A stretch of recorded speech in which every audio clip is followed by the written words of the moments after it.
미국 현지에서는 어떻게 보고 있을까요? 미국 증시 전문 유튜버 유사남님 연결해 들어보겠습니다.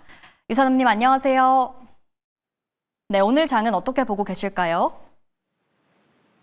네, 일단 오늘 같은 경우는 전반적으로 노동절 연휴를 앞두고 전반적으로 주가가 하방 압력을 받고 있습니다. 말씀해 주신 것처럼 PC 인플레이션이 예상에 부합하기는 했지만 전반적으로 여전히 연준이 목표하는 것보다 높은 수치가 나왔다는 점, 그리고 이번에 알리바바에서 발표한 새로운 칩에 대한 개발이 전반적으로 엔비디아의 주가를, 특히 엔비디아가 중국에서 판매를 이제는 예상보다 적게 할 수도 있다는 예상이 든다는 이야기가 뉴스를 통해서 현재 월스트리트 통해서 보도가 되면서 전반적으로 엔비디아를 포함한 빅테크들의 주가가 좀 하락하는 부분들을 보여주고 있고요. 그런 가운데 안에서 PC로 인해서 전반적으로 인플레이션에 대한 우려 또한 하방 압력을 넣으면서 전반적으로 오늘 주가가 하락하고 있습니다.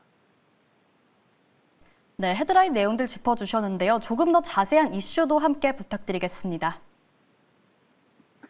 네, 일단 오늘 같은 경우는 현재 스케줄 먼저 지켜보시면 현재 지금 PC 물가 지수가 이미 나온 상황입니다. 그러고 나서 오늘 추가적으로 발표될 지표로는 미시간대 지표가 발표가 예정이 되어 있고요. 그러고 나서 CFTC 투기적 순포지션에 대한 예상이 발표가 되어 있는데요. 자, 일단 그런 가운데 안에서 PC 인플레이션 먼저 짚고 넘어가 보도록 하겠습니다. 현재 미국의 인플레이션이 여전히 끈질긴 모습을 보이는 가운데 예상대로 생각보다는 조금 더 높은 수치가 나왔습니다. 소비자들은 그런 가운데 안에서 지출을 늘리고 있는 것으로 나타나는데요. 현재 미 상무부가 발표한 7월 근원 개인 소비 지출 PC 물가 지수는 지난해 같은 달보다 2.9%가량 상승했고요. 이는 시장 예상치에는 부합하는 수치이긴 하지만 지난 6월에 2.8%에서 소폭 올랐으며 지난 2월 이후 가장 높은 상승률을 기록을 했습니다. 이로써 근원 PC 물가 지수는 미 연준의 목표치인 2%를 53개월 연속으로 웃돌게 되는데요. 변동성이 커다란 에너지와 식품을 포함한 전체 PC 헤드라인 물가 지수는 예상치와 비슷한, 그리고 오르지는 않은 전년 대비 2.6%가량 상승하면서 6월과 동일한 수준을 유지했습니다.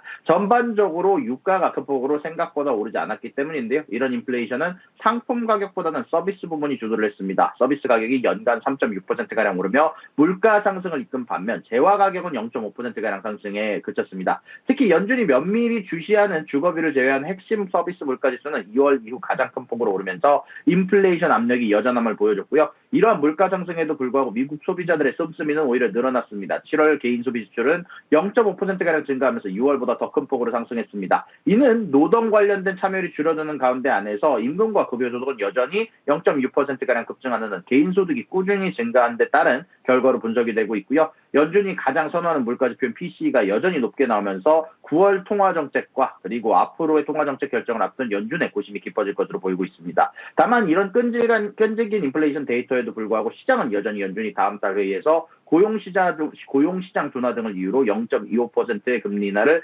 단행할 것으로 거의 확신하고 있는 분위기가 나오고 있습니다. 자, 그리고 그 다음 소식입니다. 자, 일단 이번에 드디어 소액 해외 직구 상품에 대한 관세 면제 혜택이 전면 폐지됩니다. 여기에 대해서 몇 주 전부터 지속적으로 꾸준히 보도가 되었던 만큼 많은 분들이 이미 반영이 되었을 거다라고 생각을 하시는데요. 도널드 트럼프 대통령 행정부의 결정으로 그동안 $800 미만 상품에 대해서 적용되는 이른바 최소 물품 면제 조항이 사라지면서 전 세계 전자상거래 시장과 그리고 배송에 큰 파장이 나오고 있습니다. 이 제도는 본래 1930년대에 사서에서 신경 쓸 필요가 없는 소액 물품의 통관을 간소화하기 위해서 도입이 됐었는데요.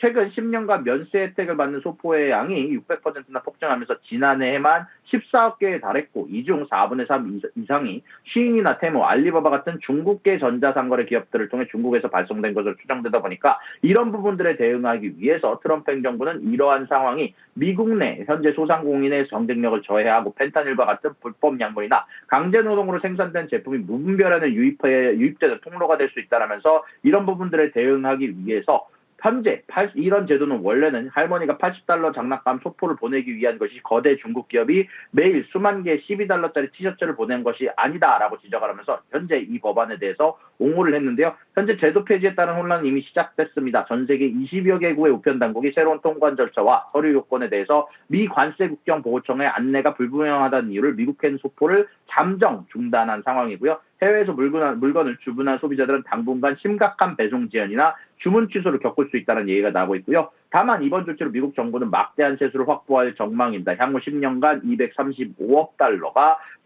추가 관세 수입이 발생할 것으로 추산을 하고 있고요. 반면 해외 판매자들과 물류 기업들은 직격탄을 맞았습니다. 현재 이 미국 소비자들을 위한 온라인 판매 가격들을 많은 기업들이 이미 10%에서 20% 이상 인상했다는 조사 결과가 나오고 있고요. UPS나 FedEx 같은 대형 물류사들은 가장 수익성이 높았던 미중 노선의 물동량이 감소했다라고 밝히기도 했습니다. 자, 그리고 마지막 소식입니다. 미국 소비 지출이 끈질긴 인플레이션 압력에도 불구하고 높은 부분이 나왔는데 이런 부분들에 관련해서 월러 총재가 이번에 이야기를 하면서 현재 금리 인하에 대한 가능성을 훨씬 더 높아졌다라는 금리 인하를 공개적으로 지지한다라고 발표를 했는데요. 월러 이사 같은 경우는 어제 마이애미 경제클럽 연설에서 자신은 9월에 있을 FOMC 회의에서 25bp의 금리 인하를 지지할 것이라고 밝혔습니다. 다만 여기에다가 추가적으로 경제 데이터에 따라서 빅스텝의 인하, 50bp의 인하도 가능하다라고 발표를 했는데요. 향후 3개월에서 6개월에 걸쳐서 추가적인 금리 인하를 예상하면서 그 속도는 앞으로 나올 경제 데이터에 따라서 결정될 것이다라고 덧붙였습니다. 그리고 그는 금리 인하의 이유로 고용시장의 약화 가능성을 꼽았는데요.